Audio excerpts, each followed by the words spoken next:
ఉగాది తెలుగువారి తొలి పండుగని కనీసం ఉగాది పండుగ నాటి నుంచైనా తెలుగు భాషను తెలుగు జాతిని కాపాడుకునేందుకు తెలుగు తల్లి ముద్దు బిడ్డలందరూ అంకితం కావాలని రాజ్యసభ మాజీ సభ్యులు కాంగ్రెస్ పార్టీ రాష్ట్ర media chairman doctor Narreddy Tulasi Reddy పిలుపునిచ్చారు.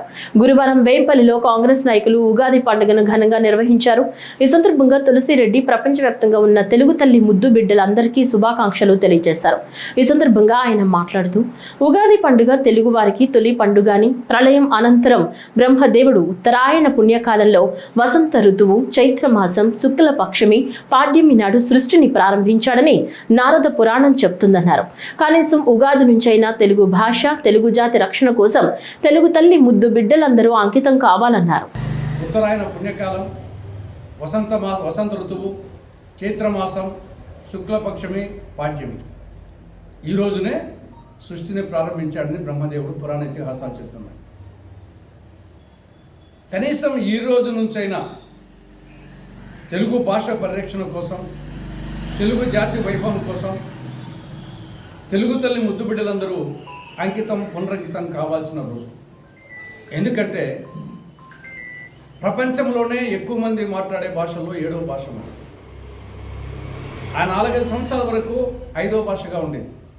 First Chinese, 2 Spanish, 3 English, 4 Hindi, 5 Telugu. కానీ 4-5 సంవత్సరాల్లోనే అటు బెంగాలీ, మరాఠీ మనం దాటుకొని పోయి అంటే రోజు రోజుకు తెలుగు భాష మాట్లాడేవారు తగ్గిపోతున్నారు.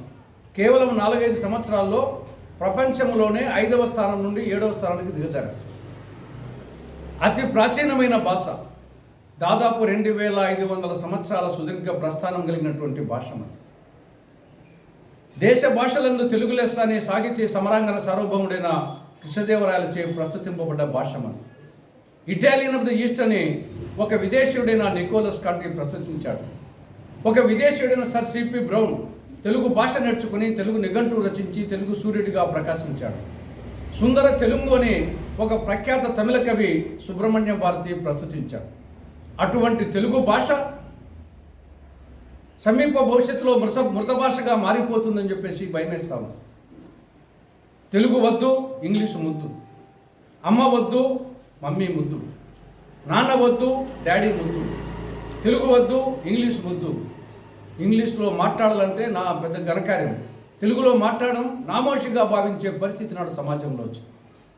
దానికి తోడు ప్రభుత్వాలు కూడా అట్టే ప్రవర్తిస్తున్నాయి. గత జగన్ ప్రభుత్వం పాఠశాల విద్యలో తెలుగు మాధ్యమాన్ని రద్దు చేస్తూ దాని స్థానంలో ఆంగ్ల మాధ్యమాన్ని ప్రవేశపెడుతూ జీవో 85 జారీ చేశారు. ఇది ప్రపంచంలో ఏ దేశంలో లేదు, దేశంలో ఏ రాష్ట్రంలో లేదు. మాతృభాషలో ప్రాథమిక విద్యను బోధించని దేశం లేదు, బోధించని రాష్ట్రం లేదు. అటువంటిది తొలి భాషా ప్రయుక్త రాష్ట్రంగా ఏర్పడినటువంటి ఆంధ్రప్రదేశ్లో పాఠశాల విద్యలో మాతృభాషను తెలుగు మాధ్యమాన్ని రద్దు చేస్తూ ప్రభుత్వమే జీవో జారీ చేసింది. ఆ జీవోను ప్రస్తుతం ఈ పార్టీ పేరే తెలుగుదేశం పార్టీ. తెలుగుదేశం పార్టీ ఆధ్వర్యంలోనే ప్రభుత్వం నడుస్తూ ఉంది. అటువంటి పార్టీ ప్రభుత్వము ఈనాడు ఆ జీవోను కొనసాగిస్తూ ఉంది. జగన్ చేసింది ఒక చారిత్రక తప్పిదం అయితే దాన్ని కొనసాగించడం మరొక చారిత్రక తప్పిదం. దేనికోసం పొట్టి శ్రీరాములు ఆత్మార్పణ చేశాడు? తెలుగు భాషను నాశనం చేసేదాని కోసమా? తెలుగు రాష్ట్రాన్ని ఏర్పాటు చేయమని చెప్పింది ఆయన ఆత్మార్పణ చేసింది. ఎన్టీ రామారావు గారు దేనికోసం పార్టీ పెట్టాడు? తెలుగు భాష కోసం, తెలుగు జాతి కోసం. కానీ జరుగుతున్నది ఏమిటి? తెలుగు భాషను సమూలంగా నాశనం చేస్తూ ఉంది చంద్రబాబు నాయుడు నాయకత్వంలోని తెలుగుదేశం పార్టీ, తెలుగుదేశం ప్రభుత్వం, కూటమి ప్రభుత్వం. కాబట్టి కనీసం ఈ రోజు నుంచైనా సరే తెలుగు భాష పట్ల, తెలుగు జాతి పట్ల తెలుగుదేశం పార్టీ ఆధ్వర్యంలో ఉన్నటువంటి తెలుగుదేశం ప్రభుత్వానికి, కూటమి ప్రభుత్వానికి చిత్తశుద్ధి ఉంటే జీవో 85ను ఈ రోజే రద్దు చేయాలి. పాఠశాల విద్యలో కనీసం ప్రాథమిక విద్యలైనా సరే తెలుగు మాధ్యమాన్ని తప్పనిసరి చేయాలి. అటు ప్రైవేట్ పాఠశాలలో, ఇటు గవర్నమెంట్ పాఠశాలలో తెలుగు మాధ్యమంలో చదివిన వారికి 2% అదనపు మార్కులు వేసే విధంగా ఈనాడు ప్రభుత్వం జీవోలు ఇవ్వాలని చెప్పేసి తెలుగు తల్లి ముద్దుబిడ్డలంగా మనందరము ప్రభుత్వాన్ని డిమాండ్ చేయాలని ఈ సందర్భంగా విజ్ఞప్తి చేస్తున్నాం.